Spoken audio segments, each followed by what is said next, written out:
How cool and graceful the dear Queen Mother always used to appear in public. Composed, very, very polite, spoke to everyone she could do. Always a pleasure to have her company, I'm sure.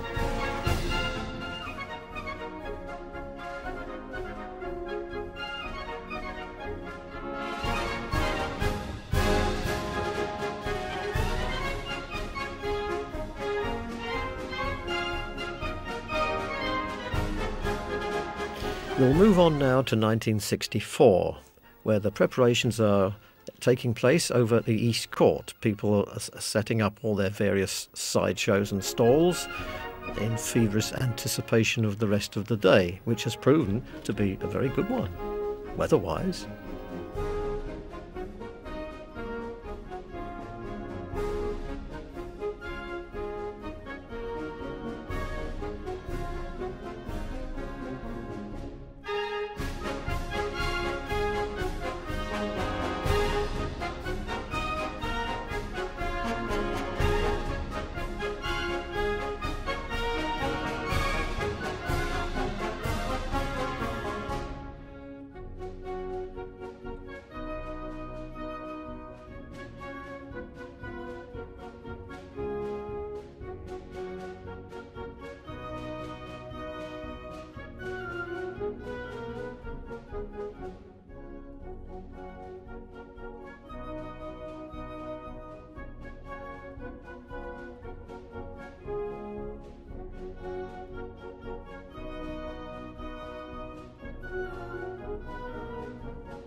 Some of the decorated vehicles are lining up now, ready to go in Windmill Lane.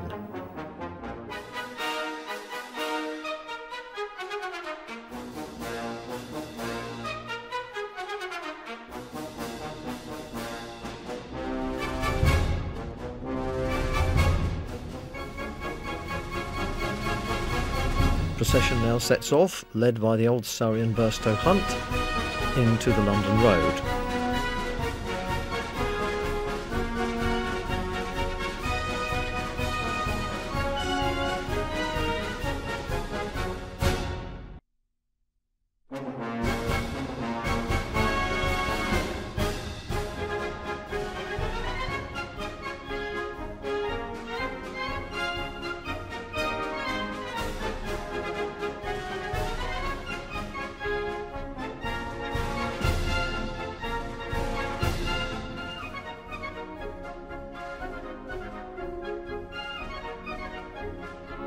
The judges are seated on a dais here where the centre man is Mr. Connor, who was our mayor, I guess, at the time.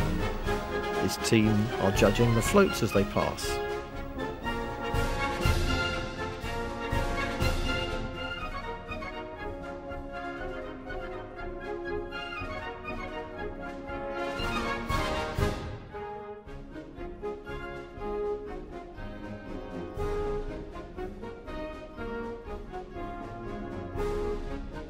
We're now up into the High Street.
Note now how the crowds who were watching from the side are going to turn to follow the procession, which will make its way into College Lane and finally into the grounds of East Court.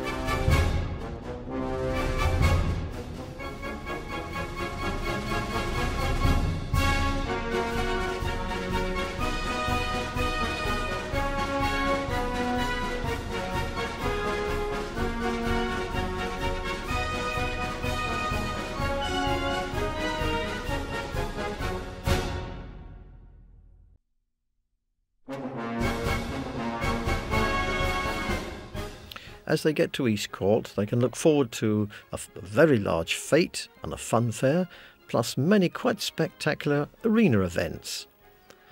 It's doubtful if such an event held today would attract anything like the following it enjoyed 43 years ago, even though the town's population has grown considerably since then. Were you there? Perhaps you'll see yourself, or perhaps some other familiar faces amongst this mob.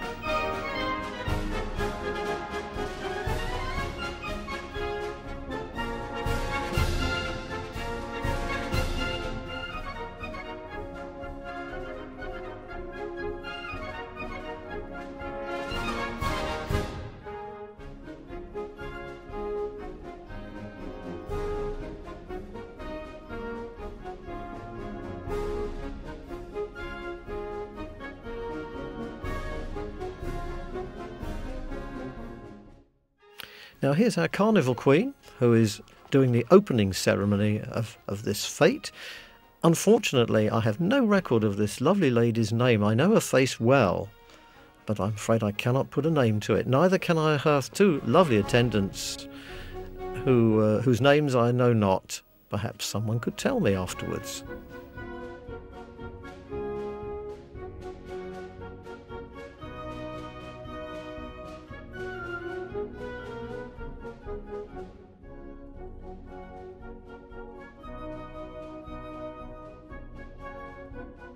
At almost every function that took place at East Court for the public, the model railway would appear as if out of magic. Very popular it was too. I know my own children enjoyed many a ride on this at various times.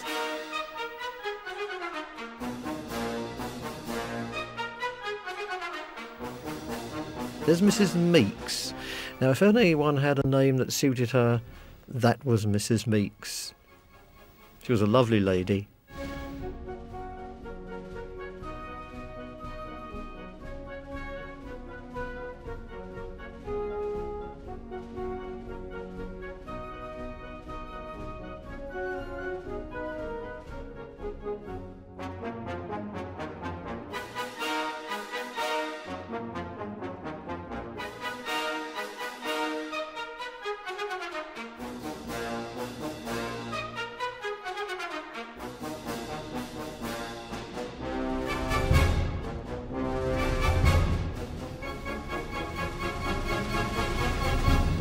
Style.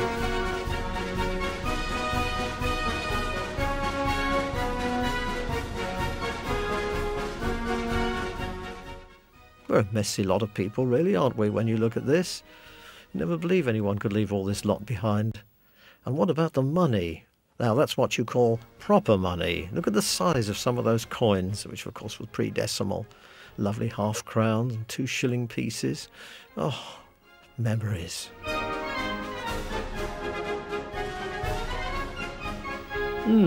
I knew I shouldn't have worn these new shoes today. All been too much for some of us. Little man, you've had a busy day.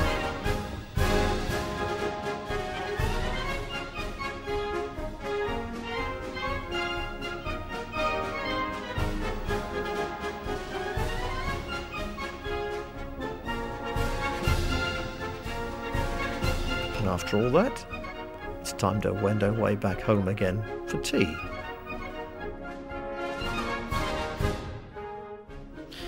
Do you recall with some fond memories the annual fundraising fete held in the delightful grounds of the top terraces in East Court, in aid of the Sunshine Home for the Blind Children? Do you remember that? Always known as the Blind Babies' Fete, this event took place around the second Wednesday afternoon in July annually.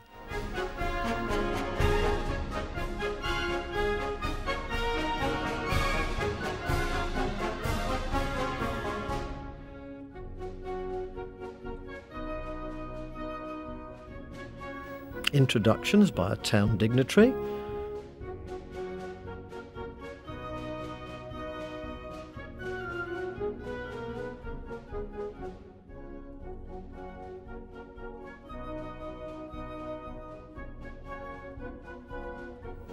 and then their sponsor, Lady Astor, who every year arranged for a famous actor, comedian, etc. to officially open the proceedings.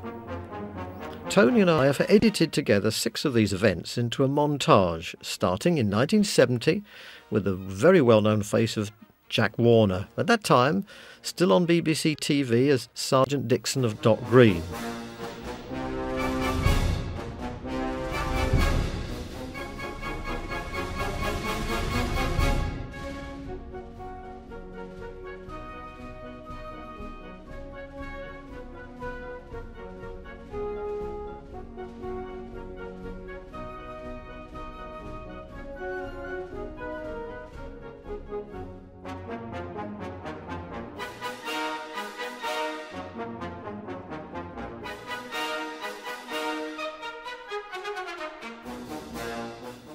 Now, when Jack Warner signs his photographs, when we go into close-up, watch that he writes Sergeant Dixon.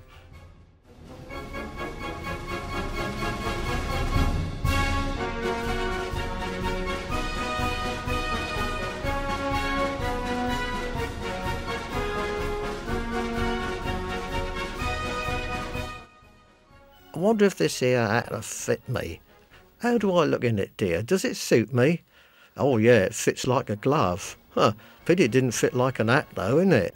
Oh, it's your face absolutely. Oh, makes you 10 years younger.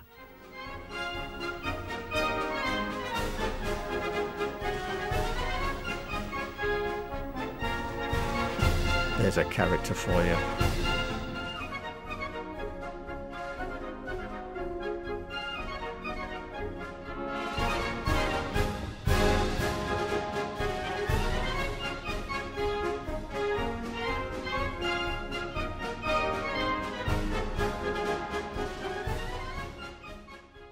Cheerio, Jack. Now in 1975, we have, guess who? Lady Astor again? And who is the star this year, I wonder? You'll never guess.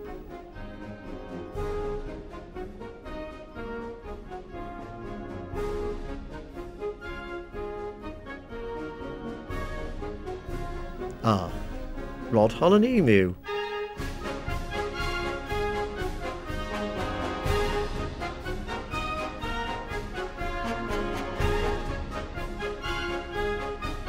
Don't trust that wretched bird, I don't know about you.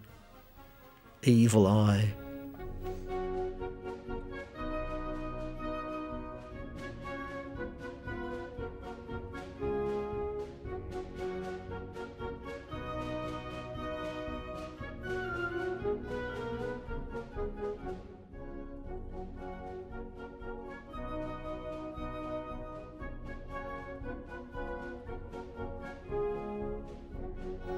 Oh, that was nasty.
Now you can imagine how Michael Parkinson ever regretted having these two on his TV shows.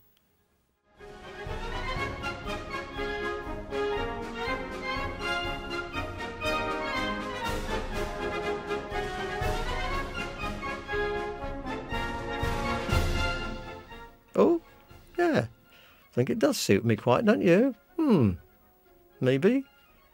Oh.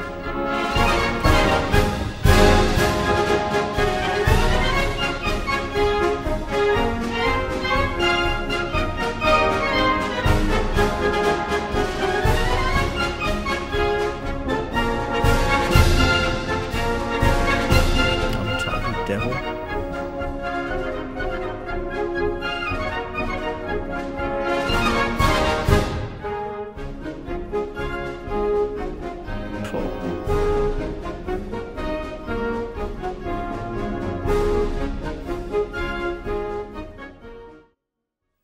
We now move on to 1977 for the next fate.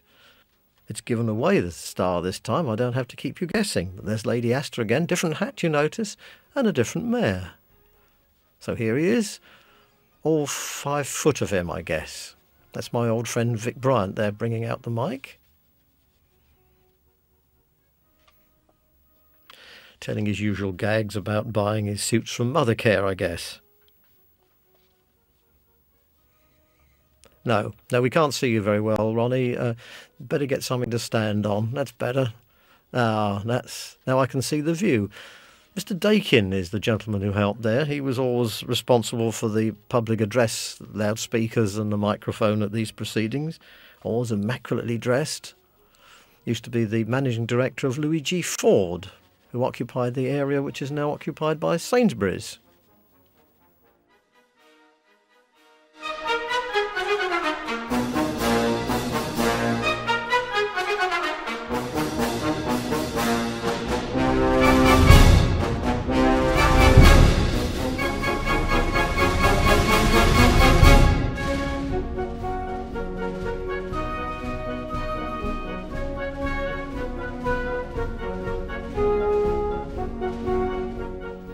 These children certainly enjoyed this day. They always threw themselves into it, and you could see by their expressions the wonderful time they had there.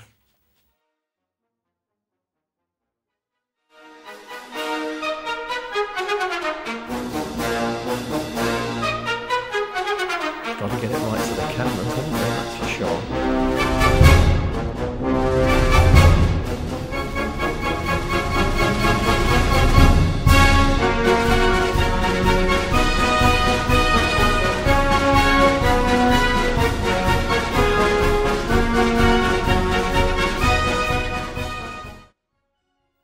Top me and buy too, just right for a hot July afternoon.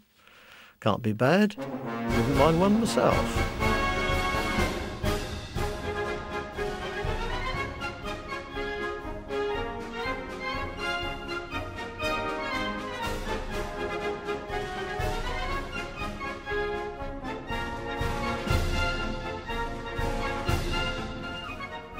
Can you put a name to the town mayor there? Don't shout it all at once.